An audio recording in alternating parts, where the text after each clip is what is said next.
warahmatullahi wabarakatuh. Perkenalkan, nama saya Dinda Aurora Sejati, mahasiswa KKN PPM UGM periode 2 tahun 2021 unit Semanung. Pada kesempatan ini, izinkan saya untuk memaparkan video mengenai pemeriksaan pasca penyembelihan hewan kurban.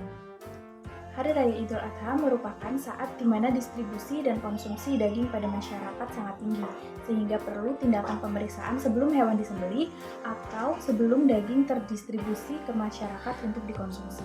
Menanggapi hal tersebut, perlu adanya pengetahuan panitia kurban dan masyarakat mengenai pemeriksaan kualitas daging, sehingga akan didapatkan daging yang aman, sehat, utuh, dan halal atau biasa disebut dengan ASU. Nah, sebelum daging beredar di masyarakat, kegiatan pemeriksaan tersebut dibagi menjadi 2 sesi, yaitu antemortem atau sebelum penyembelihan dan postmortem atau setelah penyembelihan. Namun, pada kesempatan ini, saya hanya memaparkan video mengenai pemeriksaan setelah penyembelihan hewan kurban atau postmortem. Pemeriksaan setelah penyembelihan hewan kurban meliputi pemeriksaan terhadap warna, bentuk organ tubuh ternak, konsistensi organ tubuh, dan melakukan irisan pada organ yang kemungkinan menjadi tempat hidup parasit. Tidak perlu berlama-lama lagi, yuk langsung simak videonya. Pemeriksaan dimulai dengan memeriksa bagian kepala. Kepala yang telah dipisahkan dari bagian tubuhnya digantung seperti pada video. Kemudian, dilakukan pemeriksaan di bagian kepala termasuk lubang mulut, lubang mata, dan juga pemeriksaan pada lubang telinga. Kemudian, dilakukan pemeriksaan terhadap lidah. Lidah dikeluarkan hingga pangkalnya. Kemudian, dilakukan pemeriksaan terhadap kekenyalan dan warna lidah. Selain itu, dilakukan juga pengerokan terhadap lidah untuk melihat kerapuhan pada papila lidah. Dan dilakukan penyayatan bagian bawah lidah untuk memeriksa adanya bakteri pada lidah seperti Actinobacillosis. Penyayatan pada bagian pipi juga penting dilakukan untuk melihat ada tidaknya indikasi infeksi bakteri yang dapat menyebabkan beberapa penyakit seperti penyakit mulut dan kuku. Berikut ini adalah salah satu contoh penyakit pada mulut. Selanjutnya, pemeriksaan saluran pernafasan dengan cara meraba seluruh permukaan tenggorokan. Kemudian, disayat seperti pada video untuk melihat bagian dalam dari tenggorokan. Perhatikan ada tidaknya kelainan seperti peradangan dan adanya cacing. Kemudian, pemeriksaan paru. Perhatikan dan raba seluruh bagian paru untuk melihat adanya kekenyalan, warna, dan bau. Selanjutnya dilakukan penyayatan pada kedua bagian paru seperti pada video untuk melihat adanya indikasi sarang tuberkulosis atau TBC, tumor, ataupun kebengkakan lainnya. Paru yang sehat akan memperlihatkan warna merah jambu, terasa empuk, dan terdapat gelembung udara ketika diraba. Ini adalah contoh kelainan-kelainan pada paru.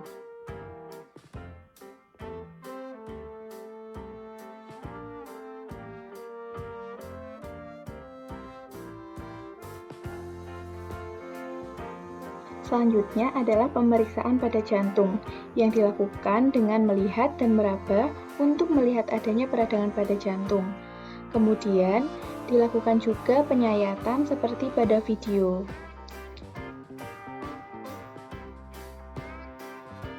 Nah, penyayatan ini dilakukan untuk melihat adanya kelainan pada jantung, seperti adanya cacing pada ruang-ruang jantung.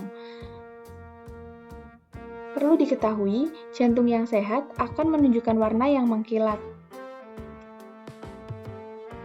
Berikut adalah contoh kelainan pada jantung. Selanjutnya, pemeriksaan hati. Pemeriksaan hati dilakukan dengan cara menyeluruh dengan mengamati dan meraba seluruh bagian hati untuk melihat warna, ukuran, kekenyalan, dan kelainan yang mungkin terjadi. Kemudian dilakukan penyayatan pada bagian kantung empedu untuk melihat kemungkinan adanya cacing hati.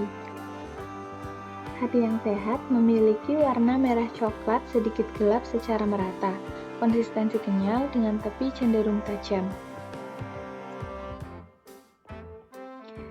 Kemudian, ini beberapa contoh hati yang terinfeksi cacing.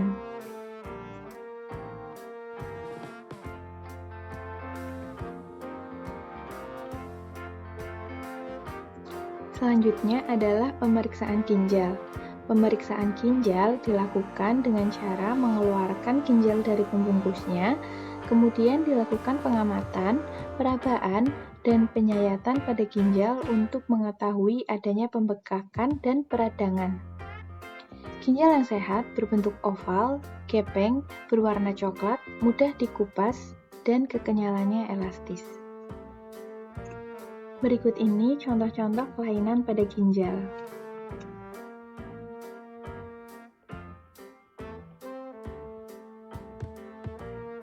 Selanjutnya, pemeriksaan pada limpa.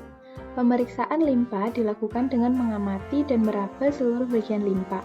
Limpa normal memiliki bentuk oval, memanjang, gepeng, biru keabuan, kekenyalan agak keras dengan tepian yang tajam. Bila perlu, dilakukan penyayatan untuk melihat adanya ketidaknormalan pada limpa.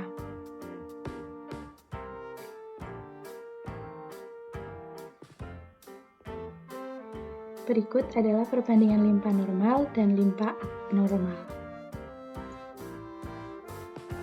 Selanjutnya, pemeriksaan saluran pencernaan yang dimulai dari pemeriksaan kerongkongan atau esofagus. Pemeriksaan dilakukan dengan meraba dan menyayat bagian kerongkongan seperti pada video. Langkah ini dilakukan untuk melihat bagian dalam kerongkongan dan melihat kemungkinan adanya telur cacing.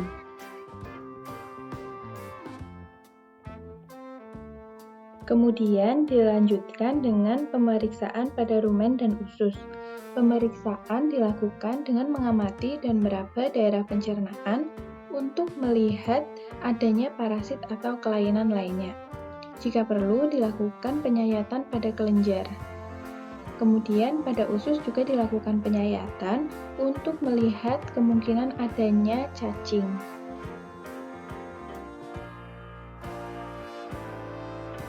Selanjutnya, pemeriksaan pada karkas. Normalnya, karkas tampak kompak dengan warna merah merata dan lembab. Bentuk-bentuk kelainan yang sering dijumpai pada karkas yaitu adanya bercak-bercak perdarahan, lebam-lebam, dan berair. Seperti itulah pemeriksaan setelah penyembelihan hewan kurban. Terus, kalau sudah diperiksa, bagaimana langkah selanjutnya? Nah, selanjutnya ada keputusan pemeriksaan yang bisa diambil. 1. Bila tidak ditemukan kelainan pada karkas dan jeroannya yang disebabkan oleh penyakit atau ketidaknormalan lain, maka karkas tersebut layak untuk dikonsumsi. Yang kedua, pada kelainan yang dianggap lokal, karkas diizinkan untuk dikonsumsi bila kelainan tersebut telah dihilangkan. Yang ketiga, daging dari hewan yang menderita penyakit akut seperti maleus, rabies, tetanus, dan radang paha ditolak untuk dikonsumsi manusia. Yang keempat, daging yang warna, bau, dan kekenyalannya tidak normal dapat dikonsumsi manusia setelah bagian yang tidak layak dikonsumsi itu dibuang. Yang kelima, daging hewan yang menderita penyakit seperti TBC dan semacamnya dapat dikonsumsi manusia setelah dipanaskan dengan sempurna. Kemudian, dalam rangka menekan penyebaran COVID-19, proses penyembelihan dan pemeriksaan hewan kurban sebaiknya dilakukan dengan tetap memperhatikan protokol kesehatan, yaitu dengan memakai masker, menjaga jarak, dan mencuci tangan menggunakan sabun. Demikian pemaparan video dan beberapa penjelasan dari saya, semoga bisa bermanfaat bagi masyarakat semua, terutama bagi panitia kurban Dusun Citiswetan. Sekian, wassalamualaikum warahmatullahi wabarakatuh.